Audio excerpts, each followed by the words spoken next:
Hello, gorgeous. Welcome to HG Radio, everything beauty, cancer, and inspiration. Here is your co-founder and host, Kim Becker. Hello, gorgeous, and thank you for joining us today. I'm your host, Kim Becker, and this is Hello, Gorgeous, everything beauty, cancer, and inspiration on Society Bites Radio, social interaction for your mind and soul. This episode is brought to you by Amplified Marketing Group. They specialize in affordable mobile solutions that will get you noticed and help you retain customers. Check them out at yourphoneguy.com. Our guest today is Nancy Solari. When Nancy was 16, she was diagnosed with retinitis, pigmentosa. If I didn't say that right, she can pronounce it correctly, and experienced progressive vision loss. Despite her prognosis, she was resilient in living with purpose. Today, Nancy hosts the Living Full Out show on determination and positivity. And boy, do we need that today. Hi, Nancy. Welcome to the show. Hi. Thank you for having me. So happy to be here. I'm so glad. So did I pronounce is it retinitis pigmentosa?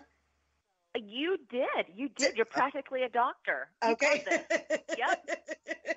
Okay, good. I'm glad I was able to do that. So before we get started, so you are a returning guest, which I'm so grateful. I'm so glad to have you back again.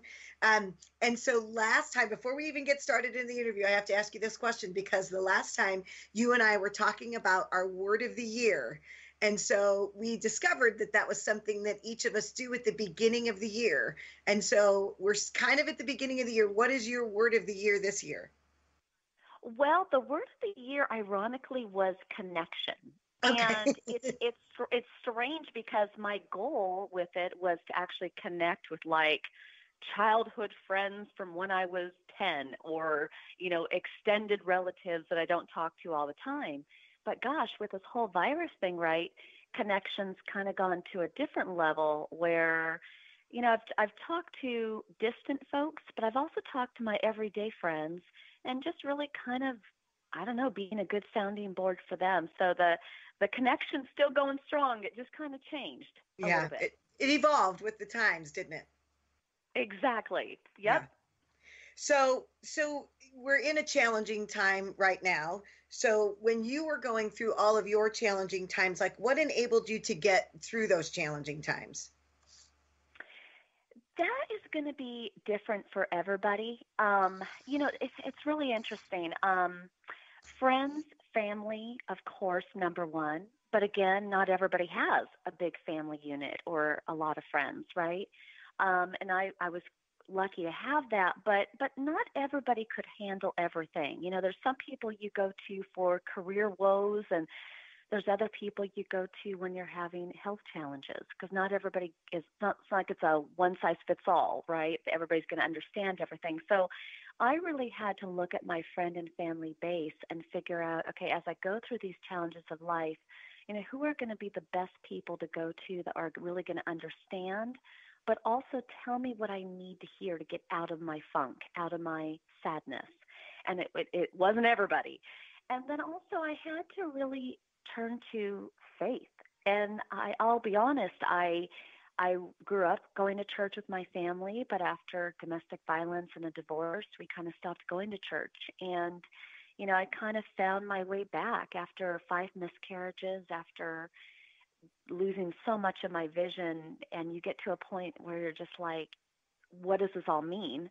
And, it kind of led me back to my faith, which I'm happy to have in my life again, but on my terms, not because I have to go to Sunday school with my family. It's because I choose to. So it's kind of interesting. I think it's a combination of whatever one's soul needs, in that moment. Mm-hmm. And so you're busy. Tell us a little bit about your, you've got a successful talk show. Tell us a little bit about that and the type of guests and the stories and how they challenge how they get through some of their challenging times. Oh, I got to tell you, I know that I have challenges, right? I realize I go legally blind and all these things have happened, but I sit across from some of these people, and I mean, they are warriors. They are heroes. Like, I can't even believe it.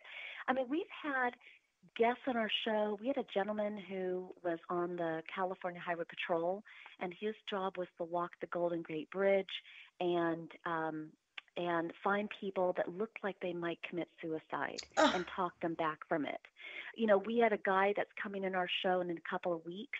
Amazing. He was over at Vietnam fighting and stepped on the wrong device that blew off his legs. But you know what? He took having no legs and said, well, I'm going to make the most of my arms. And in fact, he ended up walking across America from California to Washington, D.C., and Ronald Reagan in tears, gave him a medal just because, it took him 3 weeks, but he walked on his arms. He crawled all the way to Washington, D.C. And so it's interesting because I really believe sometimes the best of us comes out when we're given that challenge. It really prioritizes what's the most important in life. And, everybody's got that superpower. It could be strength, like the guy I told you about, who walked across the United States, but it could be wisdom, like the guy who pulled them back from committing suicide. And it's about figuring out what is that gift that's within us. And so, wow, these guests blow me away every week. It truly is amazing, isn't it, when you have to look beyond yourself to see whether either it's positive, that they encourage you, that your life isn't so bad, or that you want to emulate them. You know what I mean? Where you look at that and you're like, gosh, I'd like to have that wisdom, or I'd like to have that strength. But when you have to look outside yourself in order to be able to actually see those things. Do you agree? Absolutely. And while you and I are lucky enough to host our own shows, I just invite everybody listening here in the audience that you could go out with some friends and have that same moment, because everybody's got a story. Mm-hmm. But the where we sometimes feel like we're in a desert and we're thirsty for water is that no one asked us to tell our story. Mm-hmm. People go their entire life with all these stories within them that no one has asked about. So I just encourage the next time you're around the kitchen table or out at a happy hour with friends that, everybody go around and say something that maybe no one else knows at the table. Mm-hmm. So how do you, I love that idea. And I wish more and more people, especially with people spending time at home, I wonder how much they would find out about like certain family members, right? Like they probably, if you just had like a question that everybody had to answer, you probably would learn things about people that you're around every day that you didn't even know. Oh, and it's so easy to do. I actually play it with my family. We call it hot seat. We sit around the fire pit or we sit around the table, and you can go out there and get a book of questions. And these questions are like, who's your greatest role model? Again, if you had a superpower, what would it be? And, they may seem like silly questions, but gosh, what would your grandparents say? What would your little niece say? What would these people say to some of these questions? That's right. And so during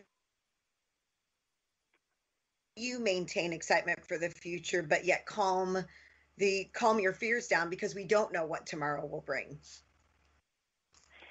Yeah, the thing is I think this is a little bit where going blind has been a benefit for me, because if I can't see the road ahead of me, a lot of times I take that step hoping I'm not going to trip downstairs, right? Or hoping I'm not going to step on something I don't want to. But the thing is, it's a lot like how we are right now. We don't know what the economy is going to look like. We don't know what the world is going to look like, climate's going to look like. But, I think you have to wake up every day being able to control what you can. Mm. You can control how you treat people. You can control having a clean home. You can control, working out, right? In some form, in any way, arms, legs, whatever. But you have to let go of what you can't control, because that's where you burden things that will just gobble you up. And then there's no good that comes from that. Right. I agree. And I think that so many times that's what we get fixated on, is the things that we can't do as opposed to the things that you can do. And I imagine that that's part of it. It really is. You really have to focus on on those kind of things. Now, is that the advice that you would normally give your clients that are concerned about like the virus and feeling isolated and maybe some financial concerns? Yeah, again, everybody's level of concern and maybe the result is going to be different. But, if it's economic, what is my plan A for how can I pay things most immediately? What I pay people immediately. And then it's kind of looking down the line. Okay, how can I make kind of quick money? Okay, how can I rebuild my retirement, my savings, and coming up with a plan. And then even when it comes to like the hurdles of, health, people worry, gosh, I want to go to my favorite restaurant, but I don't want to get the virus, right? Right. I think in life, you just have to trust and you do have to take chances because otherwise we're going to have to wrap all of us in, bubble wrap, Mm-hmm. right? And we're going to be masked and gloved forever, right? Just like how if we've ever had our heart broken, we rally again and we love again, or just like how we maybe got fired or got let go of a job, it's not like you never worked again, right? You have to rally. You have to live life full out. And I think and I hope that people embrace that, which is why I'm so excited about having you on the show to be able to talk about that. Because what I have seen when I have been out, whether it's, grocery shopping or a doctor's appointment or whatever, is that's what I see more than anything is just fear. I think it's fear of the unknown. I think it's fear of how is this going to affect us going forward. But I think just that, right? If people can look at it, well, it's going to strengthen my family this time, this 6 or 8 weeks, whatever it's going to be by the time it's all said and done. I was grateful for that time because it strengthened my family life. I was able to write the book that I always wanted to write. I really wish that people could get, that they would look at that because it really is when you see the fear in people's eyes. I think that's the thing for me, is that I don't like that. And I'm a hugger. So what I'd love to do is be able to go up and hug everybody, which I can't do right now. So, but I really do hope that people can find that, right? What's the next thing? You don't look so far ahead in the future. It's just, what's the next thing that I can do as opposed to focusing on what I can't do? What is it that I can do right now? Absolutely. And then, also don't forget humor, good old fashioned humor, right? Because Amen. well before this time. Okay, how many times did we go through a drive-through? We took out a $20 bill, touching that bill multiple times, and then we gave the person the money. We took our food, and then on the way home, you grab a fry. The same fingers you touched with the dollar bills. I mean, the thing is again, that's another good thing that can come for this. Maybe you just don't eat that fry till you get home and you can wash your hands. That's right. That's But right. I mean, there's just common sense things that we've grown. We've all grown from this. Well, and it's interesting because I wonder about that because I'll go through and, run and get an iced tea or something from somewhere. And before I would just do it, I'd take the iced tea, I'd put it in my cup holder in the car, I take the straw out, I take a sip of it, and that's it. Now I find myself, I pull over to the side, I have a wipe, I wipe down the cup, wipe down the steering wheel now, and I just sit there and I smile at myself and I'm thinking all of those things that you just took for granted, right? I took for granted that the worker at the drive-through window didn't just sneeze on whatever it was, now we just all seem hypersensitive. So, I mean, what are your thoughts on, do you think that some of that will go away as time goes on, or do you think that we will continue to be this hypersensitive from here on out? No, I think people are creatures of habit, and over time, we're going to desensitize and we're going to Yeah. kind of go back because that's where, thank goodness we become immune to things, right? We become used to them. So that, I'm not saying go out there and everybody get the virus or go out there and touch something dirty and then lick your hands. I'm not saying do all that. I'm just saying, at some point, just like how you get over a cold, just like how you get over a heartbreak, time heals wounds. Time will cure this fear. It's just going to take time.